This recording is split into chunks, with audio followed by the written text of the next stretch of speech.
Welcome to S9 TV news. ముందుగా headlines చూద్దాం. ప్రజాభవన్లో బాల భరోసా పథకాన్ని ప్రారంభించిన సీఎం రేవంత్ రెడ్డి. పోలవరం నల్లమల సాగర్ పూర్తయితే మన రాష్ట్ర ప్రయోజనాలు తీరుతాయి. మంత్రి నిమ్మల రామనాయుడు. డ్రమ్ములు వాయించిన ప్రధాని Modi. AP deputy CM Pawan Kalyan కు అరుదైన ఘనత. నీతి ఆయోగ్ సూచనలతో కొత్త ఉపాధి హామీ పథకంలో మార్పులు చేశాం. కిషన్ రెడ్డి.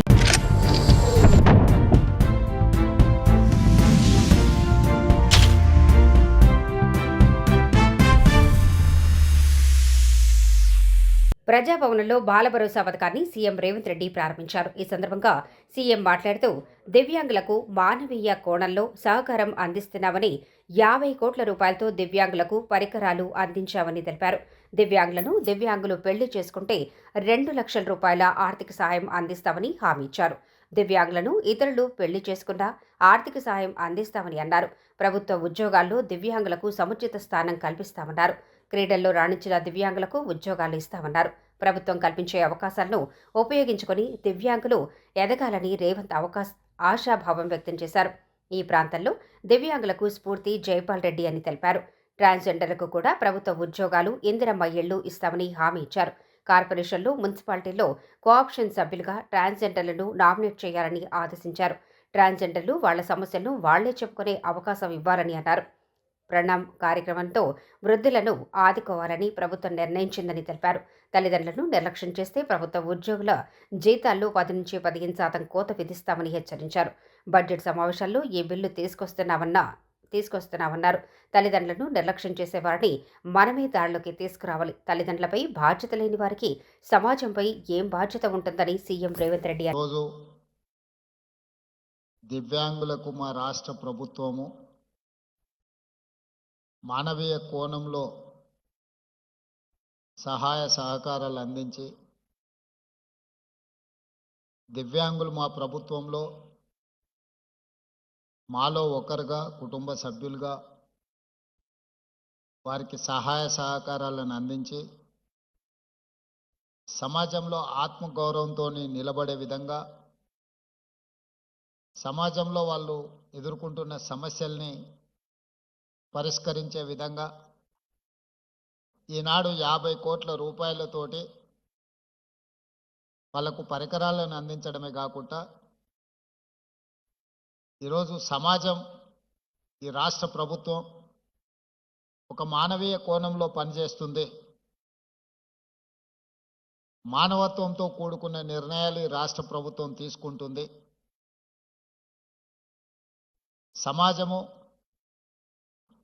సమాజ నిర్లక్ష్యానికి లోనైన వాళ్ళు,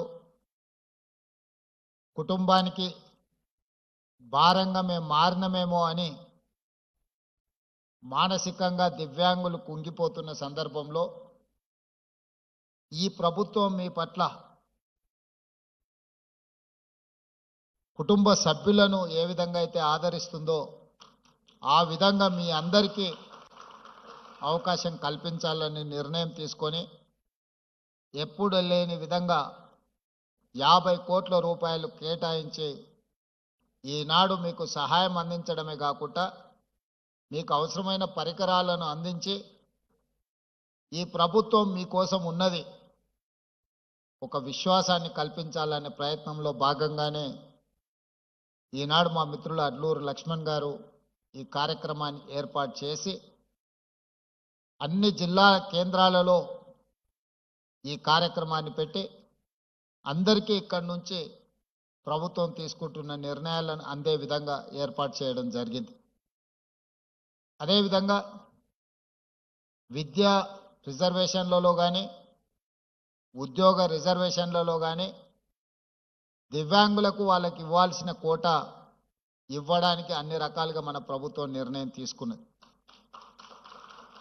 ఇదే కాకుండా దివ్యాంగులే పెళ్లి చేసుకుంటే ఆర్థిక సహాయాన్ని 2 లక్షల రూపాయలు ఇవ్వాల్సిందిగా రాష్ట్ర ప్రభుత్వం ఈరోజు నిర్ణయం తీసుకొని మిమ్మల్ని ప్రోత్సహించే విధంగా, అదేవిధంగా దివ్యాంగులను ఇతరులు పెళ్లి చేసుకున్నా కూడా ఆర్థిక సహాయాన్ని అందించడం ద్వారా ఈ సమాజంలో దివ్యాంగులకు ఈ సమాజం మమ్మల్ని నిర్లక్ష్యంగా చూస్తుంది, మా పట్ల ఈ సమాజానికి ప్రేమ లేదేమో, గౌరవం లేదేమో అనే అనుమానాన్ని దూరం చేయడానికి ఈరోజు ఈ కార్యక్రమాలు తీసుకోవడం జరిగింది. పోలవరం నల్లమల సాగర్ లింక్ ప్రాజెక్టుపై తెలంగాణ అభ్యంతరాలను సుప్రీంకోర్టు డిస్పోజ్ చేయడంపై మంత్రి నిమ్మల రామనాయుడు స్పందించారు. పోలవరం నల్లమల సాగర్ ప్రాజెక్టుకు సంబంధించి మేము ముందు నుండి కూడా చెప్తూ ఉన్నాం. ఏదైతే ప్రతి సంవత్సరం కూడా గోదావరి వరద జలాలు వృధాగా 3000 టీఎంసీల నీరు సముద్రంలో కలిసిపోతూ ఉందో ఆ నీటిలోనే వరద కాలం 100 రోజుల్లో రోజుకి 2 టీఎంసీలు చొప్పున ఓన్లీ 200 టీఎంసీలు మాత్రమే మేము ఉపయోగించుకుంటాం. ఇంకా 2800 టీఎంసీలు సముద్రంలో ఉప్పు నీటిలో కలిసిపోతుందని మొదటి నుంచి మేము చెప్తూ ఉన్నాం. గత 50 సంవత్సరాల గోదావరి వరద నీరుని చూస్తే రికార్డులు చెప్తూ ఉన్నాయి. 153,000 టీఎంసీల నీరు వృధాగా సముద్రం ఉప్పు నీటిలో కలిసిపోయినటువంటి పరిస్థితి. అంతెందుకు ఈ సంవత్సరం చూసినా కూడా మరి 4,600 టీఎంసీల నీరు వృధాగా సముద్రంలో కలిసిపోయేటువంటి పరిస్థితి. అటువంటి వృధాగా సముద్రంలో కలిసిపోతున్నటువంటి నీటి నుండే ఈ పోలవరం నల్లమల సాగర ప్రాజెక్టుకి మేము రూపకల్పన చేస్తాం. మేము కూడా అడుగుతూ ఉన్నాం. ఆ రోజు రాష్ట్ర విభజన జరిగిన తర్వాత కూడా కాళేశ్వరం ప్రాజెక్టుకి అంటే గోదావరికి ఎగువన కాళేశ్వరం ప్రాజెక్టుకి రాష్ట్ర విభజన తర్వాత ఏ రకంగా అనుమతులు ఇచ్చారో అదే రకంగా పోలవరం నల్లమల సాగర్కి అనుమతులు ఇమ్మని కోరుతూ ఉన్నాం. ఎందుకంటే ఎగువ రాష్ట్రం నిర్మాణం చేస్తే ఎంతో కొంత కింద రాష్ట్రానికి నష్టం ఉండవచ్చు తప్ప కింద రాష్ట్రం దిగువ రాష్ట్రం ప్రాజెక్టు నిర్మాణం చేసుకుంటే నష్టం అంటే ఏదైనా జరిగితే బంగాళాఖాతానికి జరుగుతుంది తప్ప ఇంక ఏ రాష్ట్రానికి నష్టం జరగదనే విషయం స్పష్టంగా ఎవరిని అడిగినా కూడా చెప్పేటువంటి పరిస్థితి. ఈ రకంగా అటు తెలంగాణ కానీ ఇటు ఆంధ్రప్రదేశ్ రాష్ట్రం కానీ తెలుగు జాతి బాగుండాలి, తెలుగు జాతి ప్రజలందరూ కూడా బాగుండాలి అనే చంద్రబాబు నాయుడు గారు కూడా ఆ రోజు కాళేశ్వరం ప్రాజెక్టు నిర్మాణం చేస్తూ ఉన్న గోదావరిలో పుష్కలంగా నీళ్లు ఉన్నాయి కాబట్టి మేము ఎటువంటి అడ్డంకులు సృష్టించాలా. అందుకనే ఈరోజు కూడా మళ్ళీ చంద్రబాబు నాయుడు గారు చెప్తూ ఉన్నారు.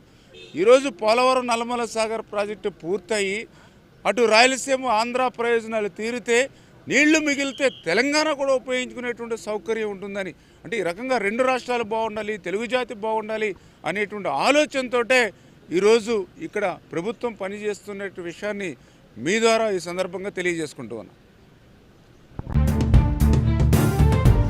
ప్రధాని నరేంద్ర మోదీ సోమనాథ్ ఆలయంలో మహాశివుడికి ప్రత్యేక పూజలు, అభిషేకాలు నిర్వహించారు. అనంతరం ఆయన డ్రమ్ములు వాయిస్తూ ఉత్సాహంగా పాల్గొన్నారు. ఈ సంఘటన భక్తులను, ప్రజలను ఆకట్టుకుంది.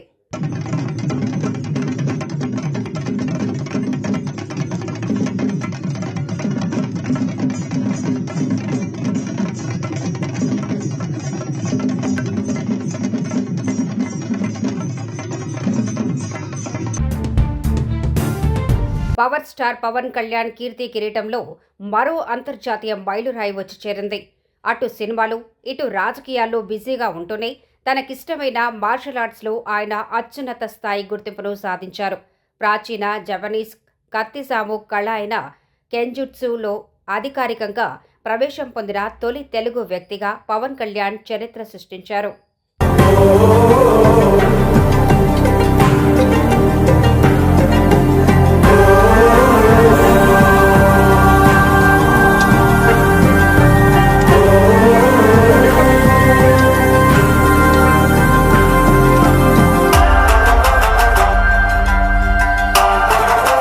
We are pronouncing Pawan Kalyan, the first samurai of Andhra Pradesh and the tiger of martial arts.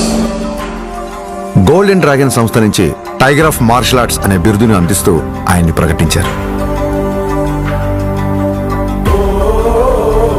As an honor for it, he is the first person in India being presented this. సోగో బూడో కాంట్రికై సంస్థ ద్వారా 5th don గౌరవాన్ని సోకే Muramatsu sensei నేతృత్వంలో టగేదా Shingen samurai పరంపరలో పవన్ కళ్యాణ్ గారికి స్థానం కల్పించారు. ఇక్కడ టైగర్ అంటే హింస కాదు, హింసను అదుపులో ఉంచే బలం. బలం అదుపులో ఉండాలని చెప్పడమే ఆ బిరుదు యొక్క అర్థం. కళ్యాణ్ గారికి తెలుసు ఈ గౌరవం తన మార్షల్ ఆర్ట్స్ ప్రయాణంలో మరో కొత్త అధ్యాయం మాత్రమేనని, ఈ గౌరవం గుర్తింపు ఆయన బాధ్యతను మరింత పెంచాయని చెప్పక్కర్లేదు.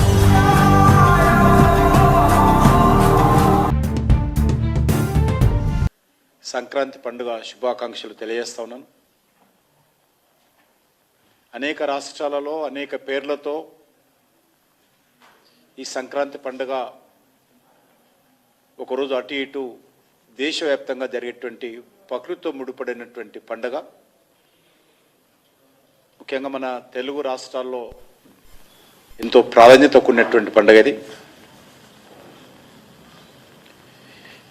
కేంద్ర భారతీయ జనతా పార్టీ తరఫున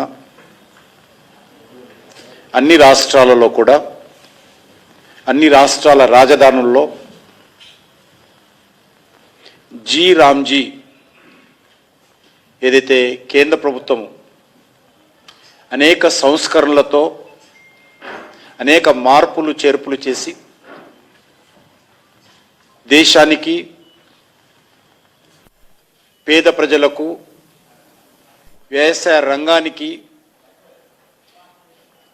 మరింత మేలు చేయాలి అనేటువంటి ఒక ఉదాత్తమైనటువంటి లక్ష్యంతో తీసుకొచ్చినటువంటి పథకం గురించి మీ ద్వారా ప్రజలకు తెలియజేయాలని చెప్పి పార్టీ ఆదేశించింది.